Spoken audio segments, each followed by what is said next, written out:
Hey guys!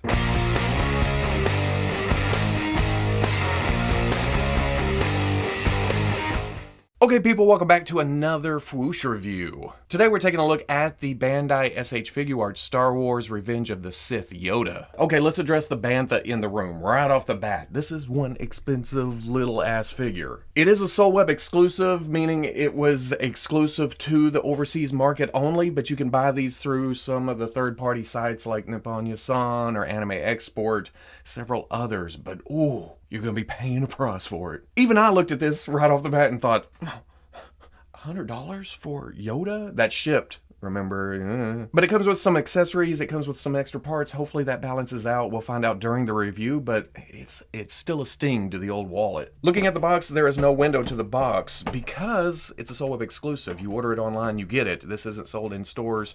There's no shelf appeal. They're not trying to talk you into it. This is after you've purchased it, you get it, you open it. But it does have nice promotional images. It has your usual S.H. Figuarts fare on the front. On the side, another promotional shot. On the back, many more pretty pictures showing off the accessories, the extras, the heads, the lightsaber. Warning, don't put it in your mouth. On the side, there's our holographic sticker denoting that this is an official release, not a knockoff. That way, if something's wrong with mine, you can't say, well, mine's perfect, you must have got a knockoff.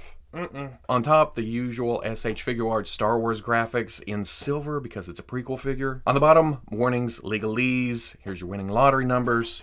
We're gonna see what's actually inside this closed off box. Right off the bat, here are the instructions. Here's swapping out the heads, putting the lightsaber in the hand. There's no funky pulling the saber apart, it just goes in. That's some crazy model kit arrows, I guess to put the robe on. Putting the head, oh, okay. I see how this will work. And then just standing in place. Questionnaire, Japan only. That's not me. And then, oh, very nice presentation. Okay, I wasn't planning to show a disassembly right off the bat, but like most S.H. Figuarts, there were little plastic pieces to protect the parts from rubbing in the package. So there was one in the waist, and there was one in the neck. The one in the waist came around to the arm part here, though, and for some reason, the arm just came right off. I pulled the plastic out thinking, oh, it pops right back on, but I cannot seem to get that to go back down on the ball joint because it's not supposed to be removable. You can stick it in there and it stays, but as soon as you move it, boop, I'm going to attempt to heat this up right there, try to get it back down on the ball. Granted, the other side, there's not a whole lot of movement to that butterfly joint. It comes out a little bit.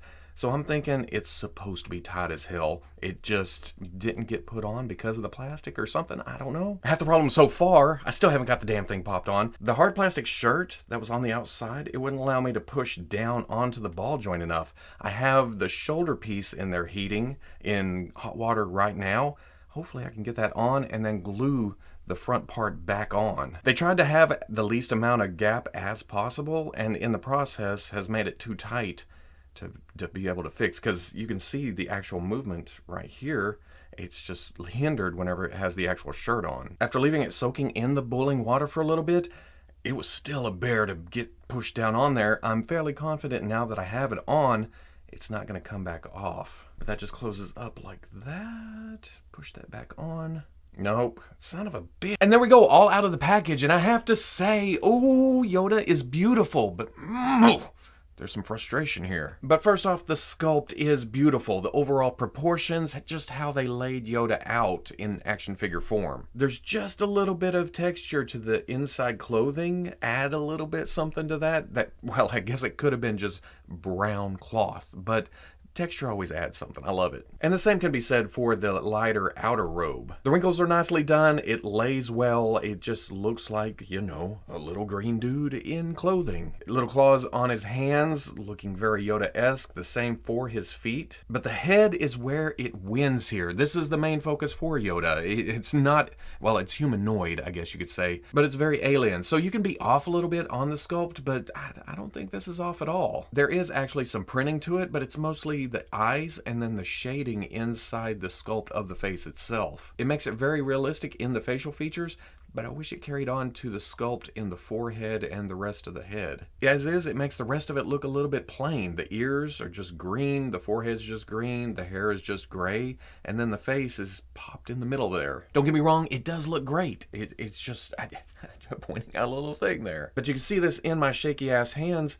It is small, so it feels, it adds to the frustration level, I think, because you're dealing with such little ball joints, such little hinges, such little just everything, really. And unfortunately, I still have this problem. I move this, and it comes right off. It holds as long as I don't touch it, but it's an action figure, so I gotta touch it, right? But without plugging it in, I can do a pose and just jam it back in there, and it does stay. It doesn't just fall out until I pull it out. So I can bring it here, bring it around, bring it, and it does. It stays. But only because of the friction between the size of this and the smallness of the shirt underneath there. But one positive is you don't have to fight this to take it off. You just slide it over the one arm, and then you can plug the arm back in. Don't get me wrong, that is still a huge QC problem. I am not trying to cover up for Bandai. I'm just looking at the silver lining. It does make this a little bit easier. Switch out. That's all I got. My other big gripe here is the waist. It is just a loose cover part.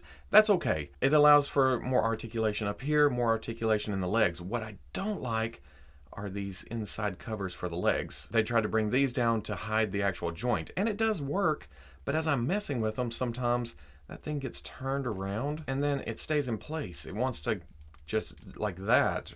Get your ass back in your ass. So a little fiddlesome, and that's even worse when you have the outer robe down over it and you're fighting it too. But while I have the robe off, let's look at articulation now that we can see all of it. There is a dumbbell joint up here at the top of the neck, and then there is a ball joint down below. In fact, let's take that off. You can see the ball joint right there. It gets a little movement to it. Because of the size of the head and just the body and the proportions and everything, you can't really look up. Look down, okay. Tilt, swivel. After pulling the shirt apart and messing with all the inner workings here, it loosened up on this butterfly shoulder. So it now comes out really, really far. But if you go too far and you feel resistance, it's popped out right there, and you're trying to move it in, it gets locked up, especially with the robe over it. So you have to kind of lift it up, put it back in. Ball joint coming out to a hinge and swivel in the shoulder, so it raises up that high, swivels around, and then that plugs into the arm for some bicep swivel. Elbow hinges up to about 90. Ball joint going into the wrist, it swivels, and it's end to end and up and down. Ball joint at the waist gives you some crunch, gives you some arc. You gotta kind of pull the legs down to get some tilt out of it. Swivels. Ball joint at the hip comes up to about right there. Back really far. Out about right there. That swivels on that ball joint. Knee hinges, ooh, up past 90, but he isn't kicking his own green ass. And then down at the ankle, there is a dumbbell joint, a ball going up into the leg of the pants, and then a ball joint coming down into the foot. It's a little bit tight, but it gives you some nice rocker, nice back, nice forward. And then with a dumbbell, you can also shift the foot forward if you want it sticking out more, or shift it back to put it more behind. So quite a bit of articulation, but again, packed into this small a package, it can kind of run into each other a little bit. For accessories in the package, Yoda comes with 2 splayed out hands. He comes with 2 lightsaber gripping hands. And then he has 2 relaxed hands, the right having a hole in it for another accessory. And to switch those out, tiny little ball joints right there. And then all the other hands, you gotta get a little grip on it. Push it in. Yoda also comes with his cane. It's a nice little piece of simulated wood in plastic form. And with that, you see the L peg hole right there. There's an L shape on the top of the cane. Put the curl to the outside, plug it in, and he holds his cane. Not bad at all. And then he has his lightsaber. Nice sculpt to the hilt. It has silver, it has black. The blade is green, and that's, what more can you ask for? The blade is not removable, I guess just because of its tininess. It just slips into the hand and then just plugs in. For heads in the package, he is looking straight forward. For alternate heads, he comes with another one that is looking slightly to the left. We see this a lot with S.H. Figuarts, but on top of that, he also comes with a head with closed eyes. He's kind of concentrating or agonizing over something. There's a furrowed brow going on. I like the look of this. That's easy enough to just pop off. You have the dumbbell joint at the top. You pop it on. Disturbance in the Force, I feel. And while the head with the eyes looking left is a little dynamic, it adds a little something to it, I would have rather seen... He comes with his lightsaber.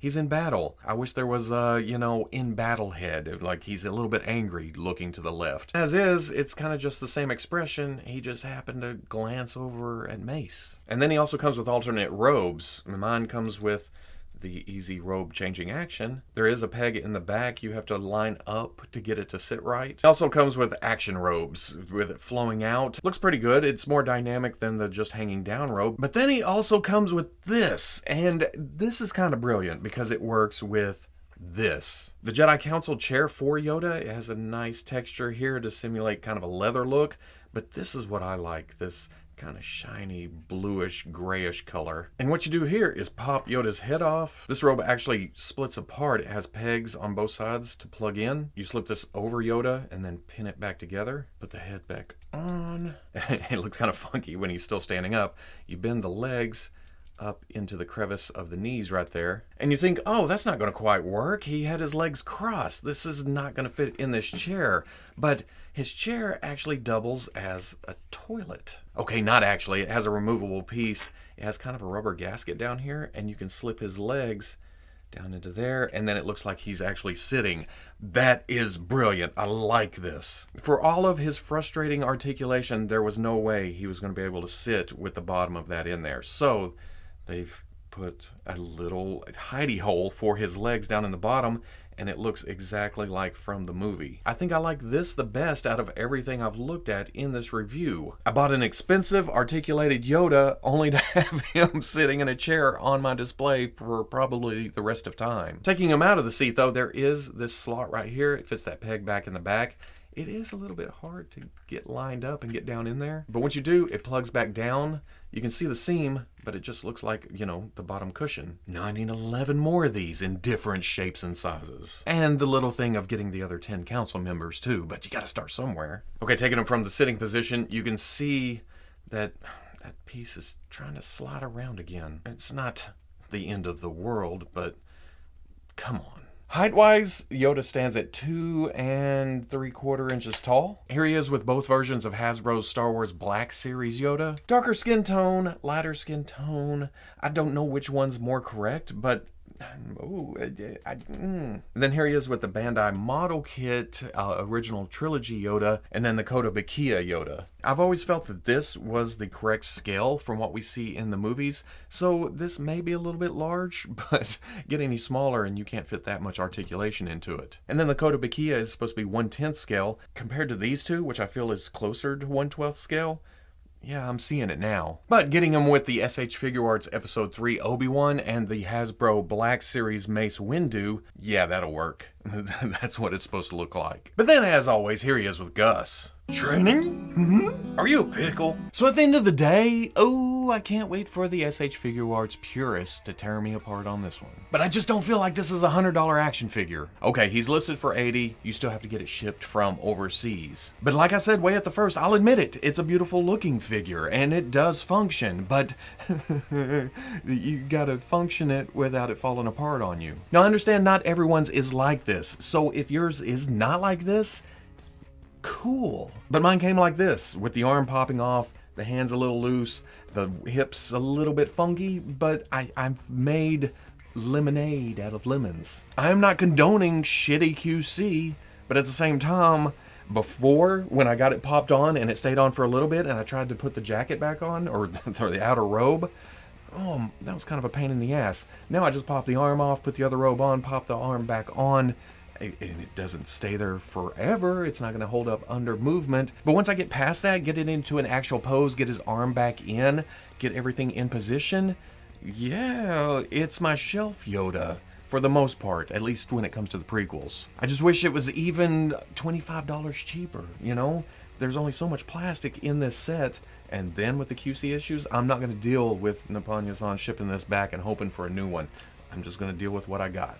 But on top of all this, don't go disliking the video just because mine had QC issues with it. It's not like I tore it apart. Go back and watch other videos of mine, and you'll see that I love 99% of the stuff, and I love this.